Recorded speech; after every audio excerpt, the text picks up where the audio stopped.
Bismillahirrahmanirrahim. Assalamualaikum warahmatullahi wabarakatuh.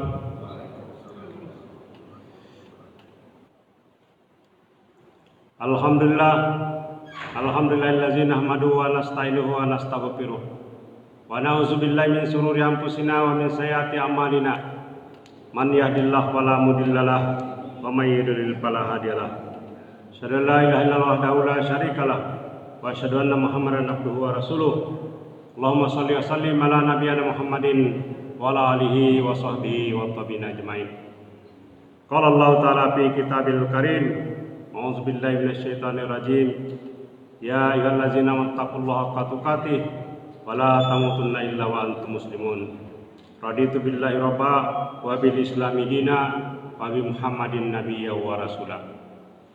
Para jamaah sekalian yang kami hormati, yang kami muliakan, dan juga saudara-saudara yang bisa mengikuti secara online, pada subuh ini kita berada di hari yang ke-12 bulan Ramadan atau 13 yang sudah dahuluan, di mana kita kondisinya dalam keadaan sehat walafiat, bisa hadir di majelis kita ini, majelis ilmu yang disaksikan juga oleh para malaikat.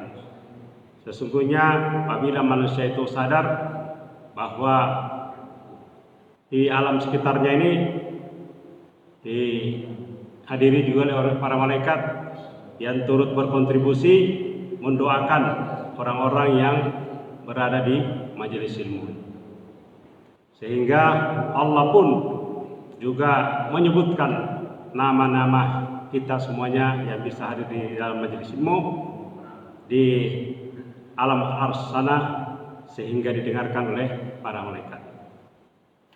Kita berselawat kepada Nabi kita Muhammad SAW, Nabi pilihan, Nabi penutup dari seluruh Nabi dan Rasul yang telah diutus oleh Allah Subhanahu Wa Taala. Insya Allah akan memberi syafaat kepada kita semua yang menegakkan kalimat Allah dan menegakkan juga sunnah-sunnahnya. Pada kesempatan ini kita akan melanjutkan materi terutama yang dikaji dari surah Maryam, surah yang ke-19 yang berada pada ayat yang ke-16 sampai 28. Ini adalah menu utamanya, karena untuk Ramadan kali ini kita mengambil tema atau mengkaji di dalam surah Maryam, surah yang ke-19, dan pada subuh ini kita langsung mengambil nama surahnya yang akan kita kisahkan dan kita akan mencari hikmah-hikmahnya. Nah, yang paling spektakuler dari peristiwa yang dialami oleh seorang anak cucu Adam yang bernama Maryam, yaitu ketika dia didatangi oleh malaikat menginformasikan bahwa dia akan mendapatkan keturunan, ya, sehingga dia terkaget-kaget karena dia adalah perempuan yang suci, perawan, bahkan dia menyatakan bahwa dia tidak pernah disentuh oleh laki-laki. Dan yang mendatanginya adalah malaikat Jibril. Terkaget-kagetnya ini bukan masalah bahwa dia akan punya anak ini, tapi masalahnya itu hubungan dengan relasi sama manusia. Kok ada orang yang soleha ini, tapi dia bisa hamil? Tentu ini pertanyaan besar, gitu kan? Seperti juga yang sekarang banyak terjadi. Ya, kalau sekarang terjadi mungkin tidak terlalu bertanya kan. Nah, ini kisahnya yang paling banyak diceritakan memang di surah Maryam, paling banyak ayat yang menjelaskan itu. Juga ada di surah Ali Imran yang pernah kita bahas kaitannya dengan Nabi Zakaria, karena ini ada rentetannya dengan Nabi Zakaria. Jadi dalam Al-Quran dijelaskan penjelasannya bahwa ibunda Maryam itu adalah namanya Hana. suaminya Imran. Ceritanya di dalam Ali Imran. Ali Imran keluarganya Imran. Jadi baik di surah Ali Imran itu masih kaitannya dengan bapaknya Maryam, yang istri yang nama ibunya adalah Hana. Nah, Zakaria ini seperti yang kita jelaskan kemarin bahwa dia juga dikaruniai anak. Dia sudah usianya tua, istrinya tua, dapat anak. Ini sebuah keajaiban.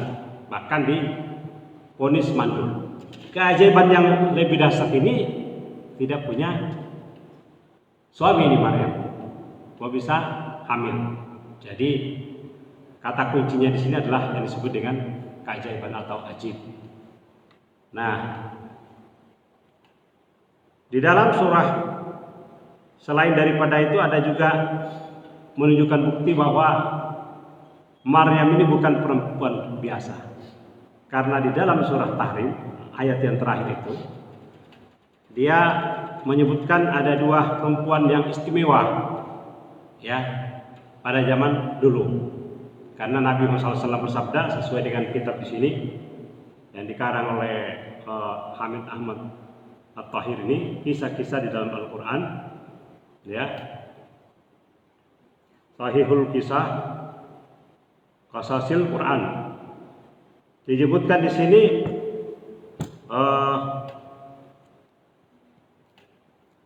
di dalam buku ini bahwa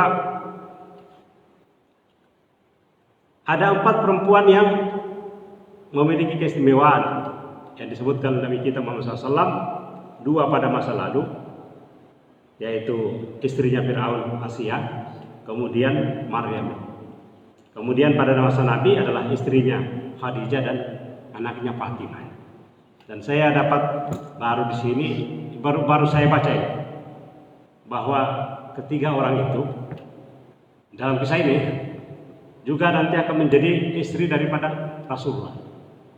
Ini yang paling baru saya ketemukan, baru saya dapat dalam kisah ini. Belum pernah saya dalam buku-buku yang lain, Sirah Nabawi yang lain menyebutkan bahwa dari orang yang tadi kecuali Fatimah karena dia anaknya. Kalau Khadijah memang istrinya, tapi kalau Maryam dan Asia, tidak mungkin dia akan diperistrikan oleh Firaun lagi kan? Karena Firaun tempatnya sudah jelas. Nah ini yang baru yang saya dapat. Jadi di dalam surat Tahrim ini ada disebutkan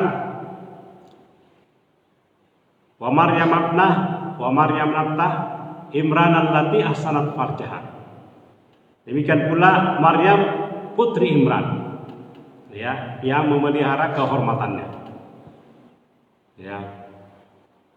Panafakhna fihi min ruhina wa saddaqat bi kalimati rabbiha wa kutubihi wa kanat minal qanitin.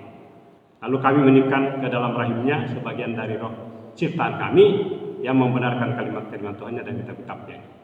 Jadi Pak Maryam ini juga membenarkan firman-firman Tuhan dan juga kitab-kitab yang turun sebelumnya, sebelum Al-Quran. Dan termasuk orang-orang yang qanitin, orang-orang yang taat. Jadi di ayat 11-nya itu ceritanya adalah istrinya Fir'aun Asia yang minta dibangunkan rumah di surga. Nah, di dalam Al-Quran surah Ali Imran itu juga menceritakan tentang kisah Maryam dan kelahiran Isa. Mulai dari ayat 35 sampai 37, kemudian di selanya di situ tentang Zakaria dan Yahya sudah kita jelaskan pekan lalu, baru ayat ke-22 sampai 59. Nah, kita ambil mungkin 3 ayat saja berkaitan karena tema utama kita di surah Maryam ini. Ya, isqalat imra'atu Imrana rabbi inni nazartu laka ma fi batni muharraran fataqabbal minni innaka antas samiul alim. Ingatlah ketika istri Imran berkata, wahai Tuhanku, sesungguhnya aku menazarkan kepadamu apa yang ada dalam kandunganku murni untukmu. Ya, ini adalah doanya istri Imran yang Hana tadi. Apa doanya tadi ini? Dia berharap dalam kisah ini dia akan mendapatkan anak laki-laki karena Pada umumnya orang berpendangan kalau bisa mewarisi misi untuk menegakkan kalimat-kalimat Allah ini menjadi pendakwah adalah anak laki-laki. Karena tidak ada anak perempuannya yang jadi nabi. Jadi dia berkhidmat ini, berdoa ini di Baitul Maqdis. Maka terimalah nazarku itu terimalah nazar itu dariku, sesungguhnya engkau yang maha mendengar lagi maha mengetahui. Inilah doa istri Imran, yaitu Hana bin Fakut. Nah, Zakaria itu menikahi saudara perempuan Hana yang dinamai Elizabeth, sehingga Maryam itu adalah keponakannya, ya, ponakan dari istri Zakaria. Nah, lalu malaikat itu datang sama dengan ya di surah Maryam. Ya, malaikat datang, wahai Maryam, sesungguhnya Allah menyampaikan kabar gembira kepadamu. Iskalatil malaikatu ya Maryamu, innallaha yubassiruki bi kalimatin min. Pakai yubassiruki karena ini perempuan muannas.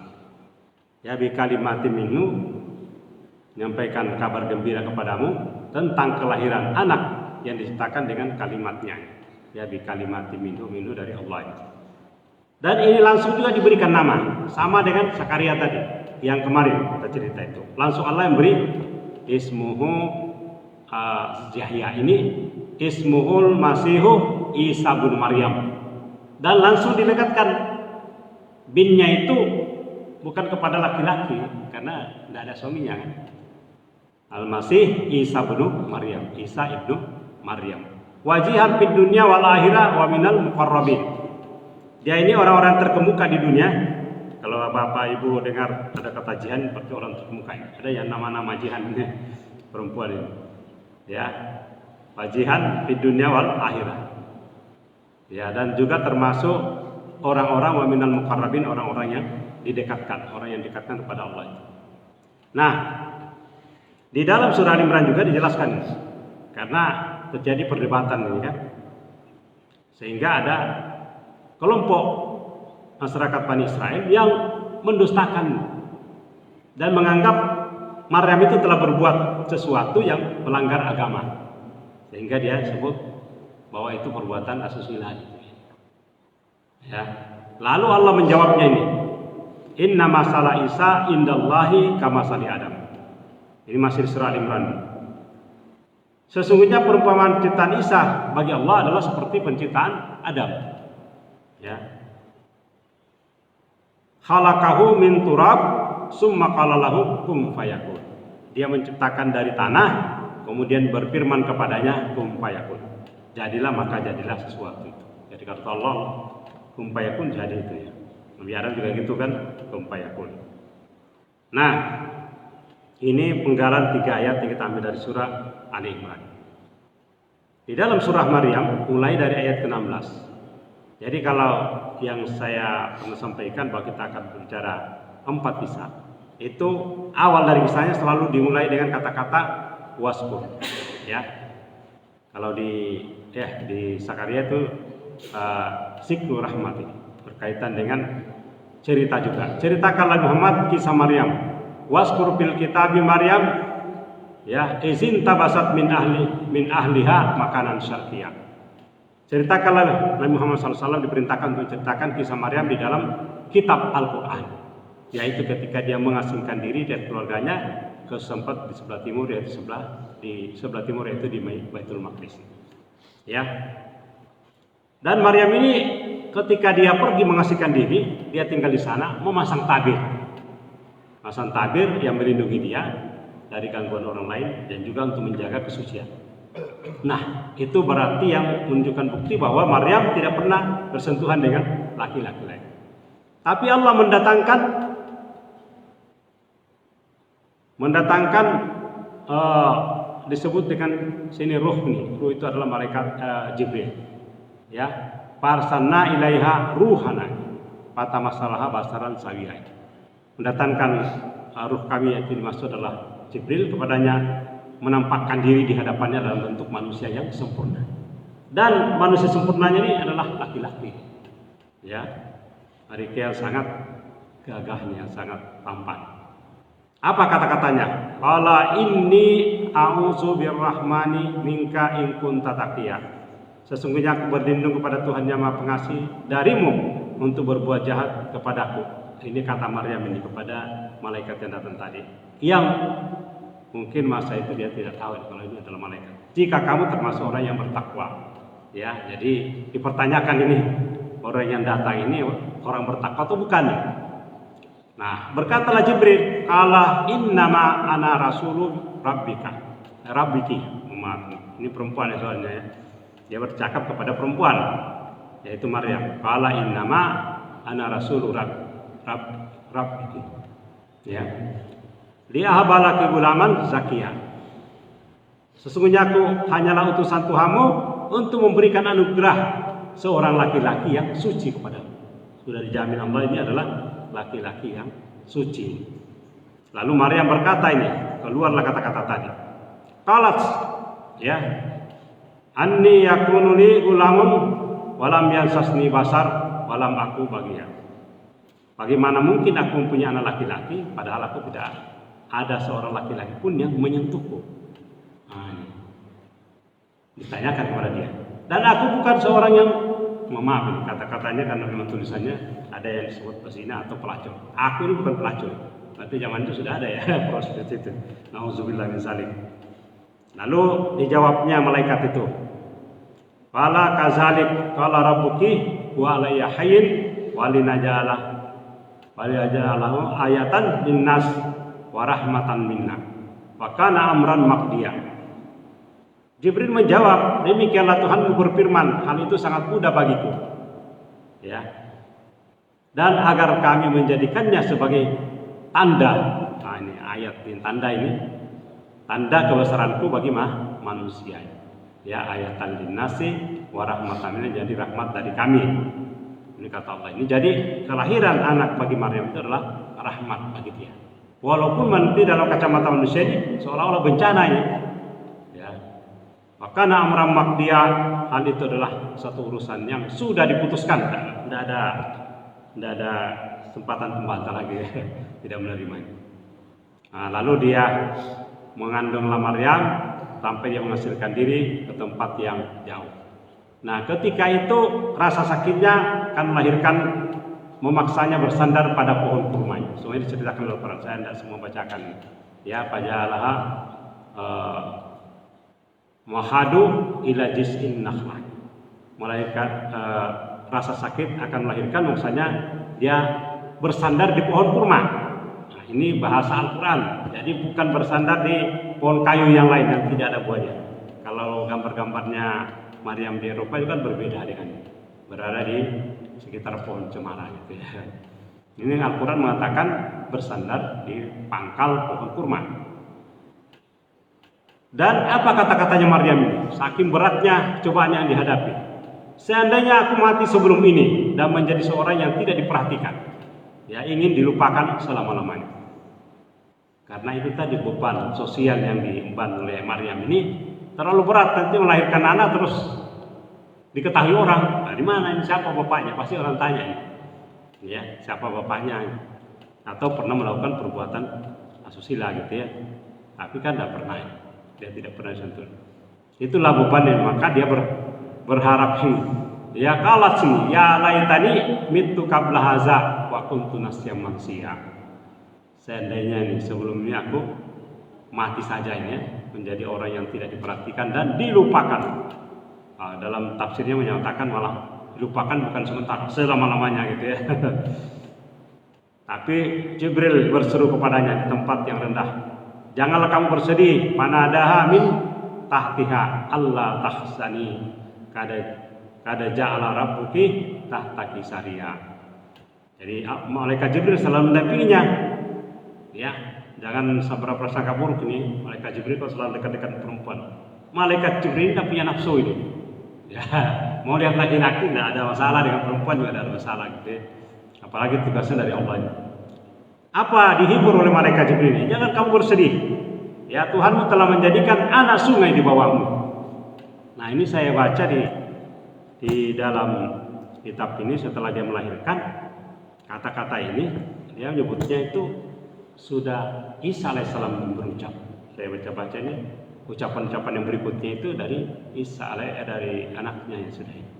Tapi kalau dalam tafsir ini itu masih mengatakan malaikat Jibril yang bersuruh kepadanya, janganlah engkau bersedih, Tuhanmu telah menjadikan anak sungai di bawahmu. Ya, wa husi ilaiki bijis'in nakhlati tusakit alaiki rutaban janiya. Goyangkanlah pangkal kurma. Seorang yang baru melahirkan, capek, ya, langsung dipenuhi dua kebutuhan, yaitu kebutuhan minum dan makan. Minumnya dari anak sungai tadi yang muncul di bawahnya, dan juga dari buah kurma. Tapi semenderita-deritanya orang setelah melahirkan, Allah masih suruh dia berikhtiar. Ikhtiarnya apa? Buah kurma ini tidak jatuh langsung, tapi disuruh goyangkanlah pangkal pohon kurma itu ke arahmu. Bayangkan baru melahirkan disuruh menggoyangkan pohon kurma. Kita sendiri aja melihat pohon kurma itu tinggi besar batangnya, bagaimana kita bisa menggoyangkannya gitu ya. Tapi kan harus berikhtiar ini. Allah menyuruhnya goyangkanlah pangkal pohon kurma itu ke arahmu. Niscaya pohon itu akan menjatuhkan buah kurma yang masak padamu.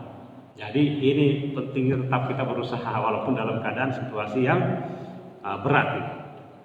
Lalu Allah kalau dalam tafsir menyebutkan makan dan minumlah. Fakuli wasrabi wa qarni aina fa imma tarainna minal basari ahadan fakuli inni nazartu lirrahmani sauman walam akun lumal yaumal insya. Walan ukallimal yauma insya. Nah, inilah muncul kata sauman. Dalam Al-Quran itu ada kata siam, sauman, yang paling banyak siam. Ini sauman spesial. Itu juga berarti puasa. Puasanya apa? Puasa bicara. Allah menyampaikan, memerintahkan makan dan minumlah dan bersukacitalah engkau. Masih disuruh dia makan, minum dan tetap bergembira gitu ya. Jika engkau melihat seseorang, mulai ini persoalan yang tadi akan muncul apabila dia ketahuan bahwa dia punya anak. Sudah dikatakan kepada dia, katakanlah sesungguhnya aku telah bernazar puasa. Inni nazartu lirrahmani sauman falan ukallimal yauma insya. Ya, sesungguhnya aku telah bernazar puasa untuk Tuhan yang Maha Pengasih. Oleh karena itu aku tidak akan berbicara. Nah, ini dia tidak akan berbicara. Falan ukallimal yauma insya. Tidak akan berbicara dengan siapapun pada hari ini. Maksudnya pada hari itu dia sudah melahirkan tadi. Nah, lalu Maryam ini setelah melahirkan tadi dia membawa bayi itu kepada kaumnya, dibawa kepada masyarakatnya. Kalau dia tinggal di perumahan, dibawa ke perumahan. Kalau dibawa ke kampung gitu, tadi kota gitu ya. Dengan menggendongnya.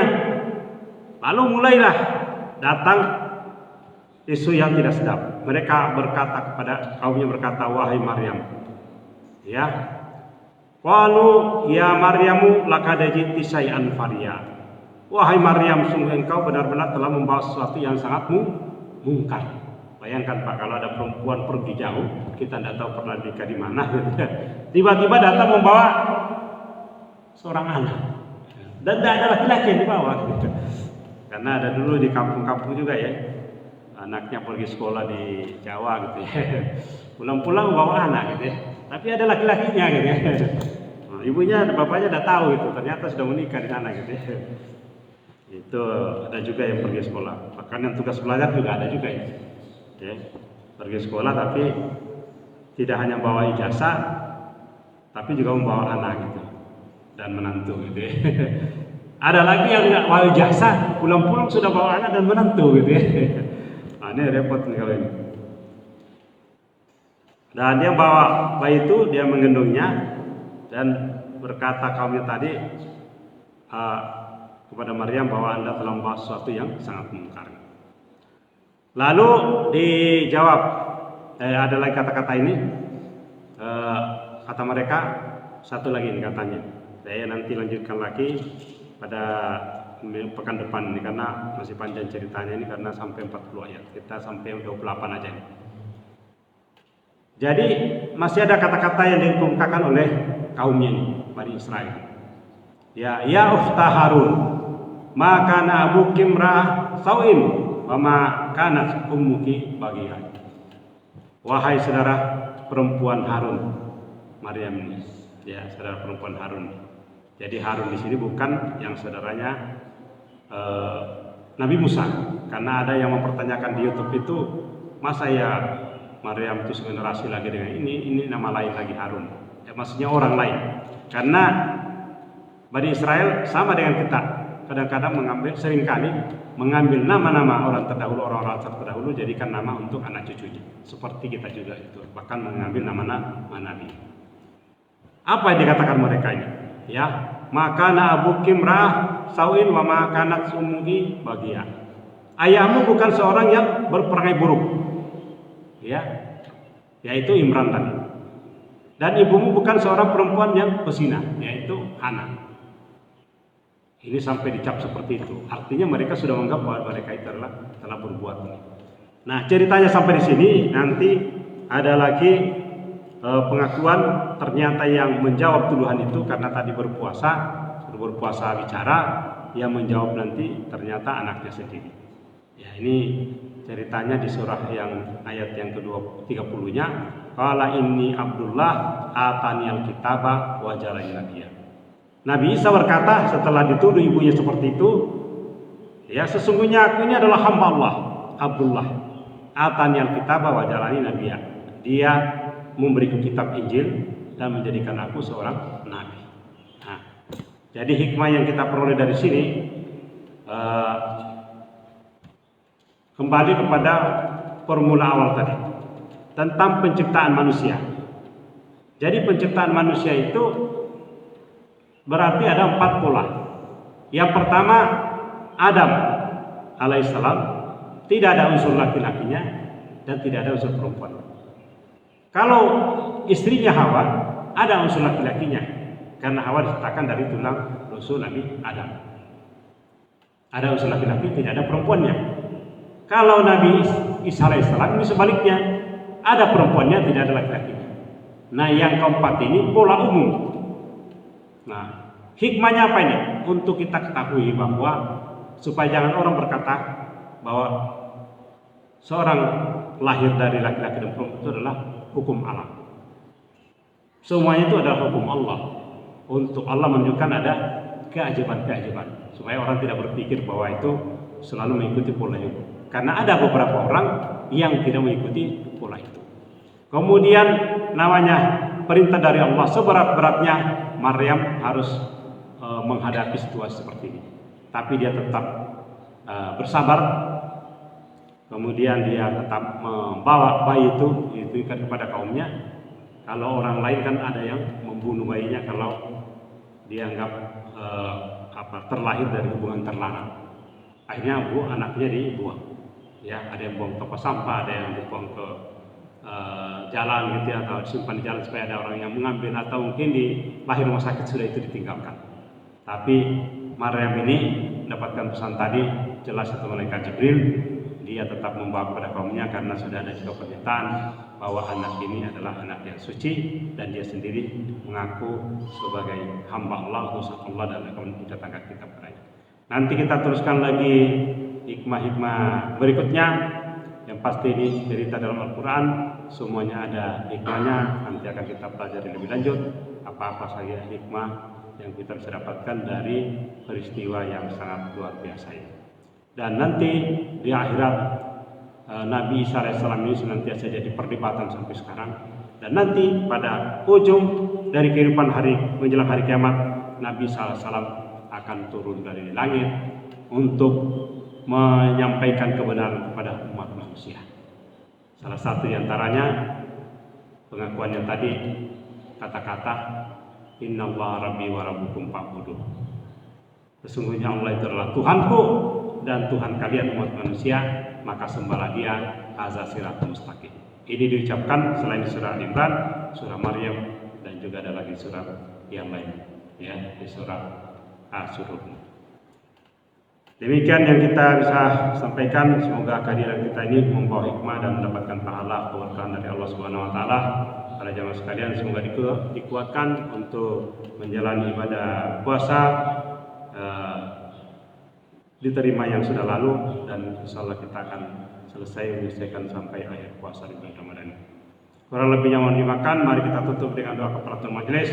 Subhanakallahumma wa bihamdika, asyhadu an la ilaha illa anta, astaghfiruka wa atubu ilaik.